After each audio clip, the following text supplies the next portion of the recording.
गोरिया पतरे चुनरिया पतरे चुनरिया गोरिया झूला झूले कनिहा के तार मोर गोरिया झूला झूले कनिहा के तार।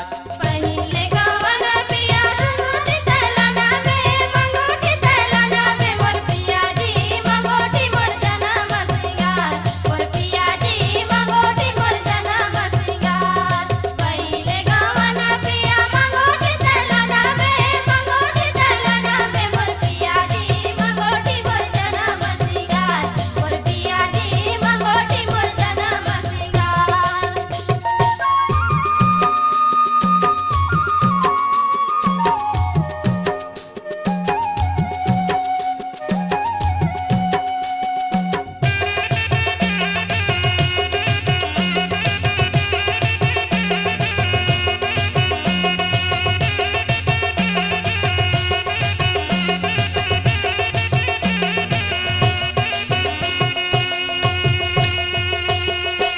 पटना सहरिया ले टिकुली मंगवा हूँ टिकुली मंगवा हूँ मोर गोरिया चांद छपे बिजुली करतार मोर गोरिया चांद छपे बिजुली करतार।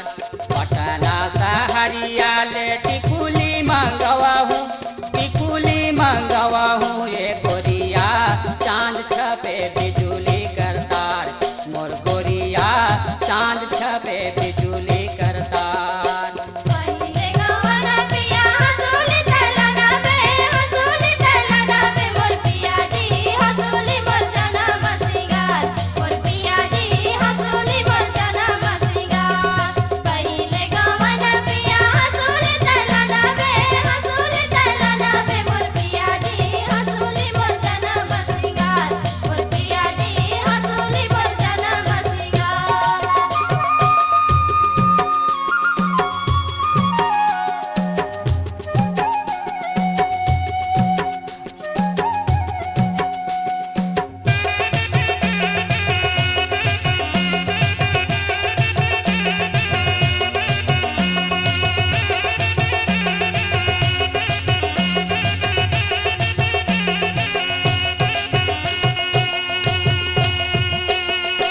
रांची सहरिया ले सोनारा के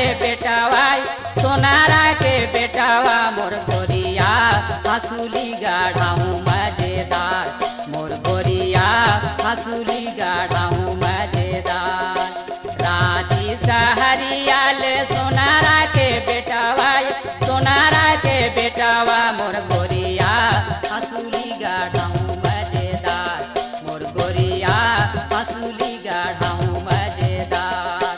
पहिले गवन पिया चोलिया तैलाना में मोर पिया जी चोलिया मोर जनम सिंगार मोर पिया जी चोलिया मोर जनम सिंगार। पहिले गवन पिया चोलिया तैलाना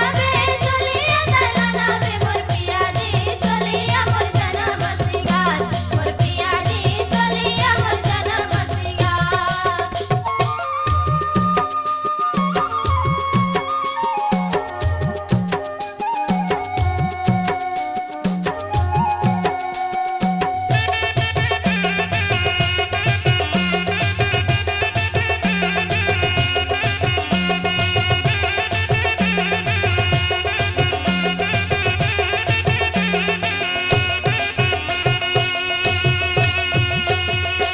दराजी के बेटावा बड़े रे हराम जदावाए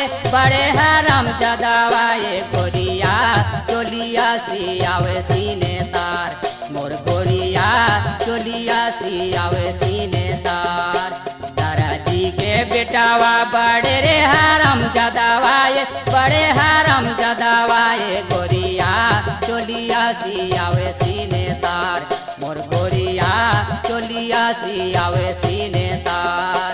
पहिले गवन पिया चुनारी तैलाना में मोर पिया जी चुनारी मोर जनम सिंगार मोर पिया जी चुनारी मोर जनम सिंगार। पहिले गवन पिया मंगोटी तैलाना में मोर पिया जी मंगोटी मोर जनम सिंगार मोर पिया